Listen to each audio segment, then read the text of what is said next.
بسم اللہ الرحمن الرحیم۔ مصری قوم فطرتاً زندہ دل واقع ہوئی ہے۔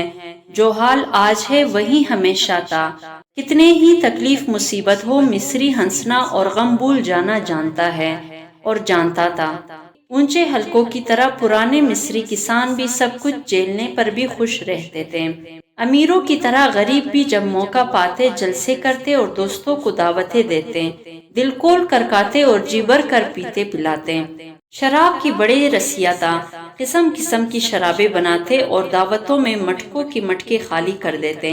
ایسے جلسوں میں مردوں کے ساتھ عورتیں بھی برابر کی شریک ہوتی تھیں اور بڑی بے تکلفی سے سب دوست مل کر جشن مناتے تھے۔ کوئی دعوت مکمل سجی نہیں جاتی تھی جب تک کہ اس میں گانا بجانا اور ناچ بھی نہ ہو۔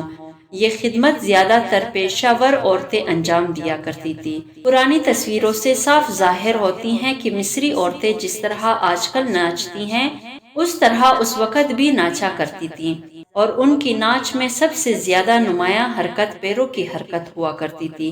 اکثر انہیں ناچنے والیوں کو ساقی بھی بنا دیا جاتا تھا اور یہ مہمانوں کو زیادہ سے زیادہ پلا کر میزبان سے بھاری انعام وصول کیا کرتی تھی۔ زندہ دل قوموں میں تہوار، جشن اور خوشی کے جلسے لازمی طور پر بہت زیادہ ہوتے ہیں۔ مصریوں کا بھی یہی حال تھا۔ پرانی تصویروں سے یہ بات صاف ظاہر ہے، لیکن بعض تصویروں پر تحریریں اچھی طرح پڑھی نہیں گئیں۔ تہوار دو قسم کے تھے، مذہبی اور شاہی۔ اگرچہ شاہی تلوار بھی مذہبی رنگ میں رنگے ہوتے تھے کیونکہ فرعون کو دیوتا اور امن کا بیٹا یقین کیا جاتا تھا۔ مصر میں سالانہ ایک بہت بڑا تہوار شادی کی عید کے نام سے منایا جاتا تھا۔ یہ نام اس لیے تھا کہ مصریوں کے خیال میں دیوتا امن نے ملکہ احمسی سے ملاقات کی اور اسی ملاقات کا نتیجہ تھا کہ ملکہ سے نئی پشت پیدا ہوئی۔ ہر تہوار کے موقع پر ایک بہت بڑا جلوس کرنگ کے مندر سے نکلتا تھا، کشتیوں پر نیل میں چل کر اکثر کے مندر میں جاتا تھا اور پھر وہاں سے لوٹ آتا تھا۔ جلوس کی ترتیب یہ ہوتی تھی کہ 4 بڑے بڑے صندوق ہوتے تھے جنہیں 80 منہد اپنے کندھوں پر اٹھائے ہوئے ہوتے تھے۔ ان کے پیچھے بہت سے آدمی ہوتے تھے اور ہر آدمی لمبے لمبے دستوں کی چنریاں لیے ہوتا تھا۔ 4 آدمی صندوق کے دائیں بائیں چلتے تھے اور شیروں کی کالے اوڑے ہوئے ہوتے تھے۔ پورے جلوس کے آگے بڑا منہد ہوتا تھا اور اپنے ہاتھ میں لوبان دان لیے رہتا تھا۔ فرعون دیوتا امن کی کشتی کی سواری کے ٹھیک پیچھے ہوتا تھا۔ جلوس کے ساتھ ڈول، تاشے اور ہر قسم کے باجے بجتے تھے۔ مصری فوج بھی ہتھیار لگائے ساتھ ہوتی تھی۔ جب جلوس نیل کے کنارے پہنچ جاتا تھا تو صندوق کشتیوں پر رکھ دیے جاتے تھے اور کشتیاں چل پڑتی تھی۔ جلوس والے کشتیوں کے ساتھ کنارے کنارے ساتھ چلتے تھے۔ فرعون کی سواری اب بھی جلوس کے ساتھ رہتی تھی اور سب آدمی دیوتا امن اور فرعون کی تعریف کے گیت گاتے رہتے تھے۔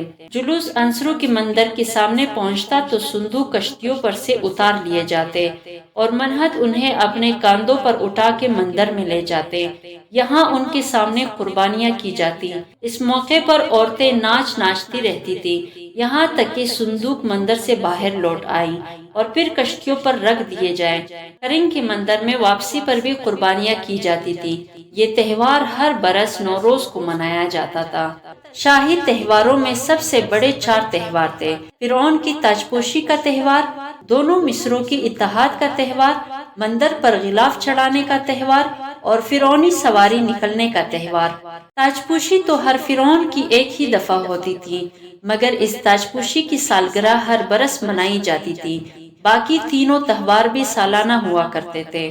فرعون کی تاجپوشی ویسے تاجپوشی نہ تھی جیسے بادشاہوں کی ہوا کرتی تھی یا ہوتی رہتی ہیں، بلکہ فرعون کی تاجپوشی مصریوں کی نظر میں ان کی قوم اور ملک کا سب سے بڑا اور اہم واقعہ تھی، کیونکہ فرعون محض بادشاہ ہی نہیں تھا بلکہ دیوتا بھی تھا۔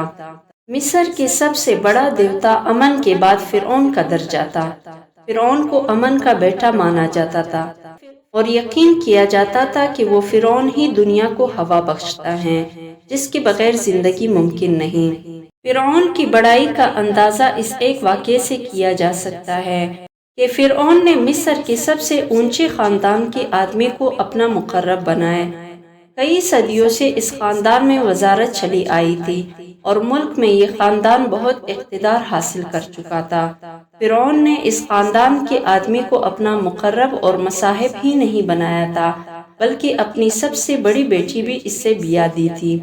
اس کے بعد بھی یہ شخص اپنے مقبرے پر عبارت چھوڑ گیا ہے: میرا آقا مجھے زمین چومنے کے بجائے اپنے قدم چومنے کی اجازت دیتا تھا۔ اتنا بڑا امیر کبیر بھی اپنا سب سے بڑا فخر یہ سمجھتا تھا کہ فرعون کے پاؤں چومتا ہے۔ ایک پرانی تختی پر لکھا ہے کہ فرعون نے کسی معاملے میں مشورہ کرنے کے لیے اپنے درباریوں کو بلایا تو درباریوں کے سردار نے فرعون کو مخاطب کر کے کہا: آقا تو اپنے سب کاموں میں دیوتارا کی طرح ہے، تیرا دل جو فیصلہ بھی کرتا ہے اس کا پورا ہو جانا قطعی ہے۔ رات میں تو چاہتا ہے تو دن میں ضرور ہو جاتا ہے۔ جب سے تو مصر کا بادشاہ بنا ہے ہم تیرے عظیم الشان کارنامے دیکھ رہے ہیں۔ ہم نے کبھی نہ کچھ دیکھا نہ سنا، مگر ہر چیز کو پورا ہی پورا پایا۔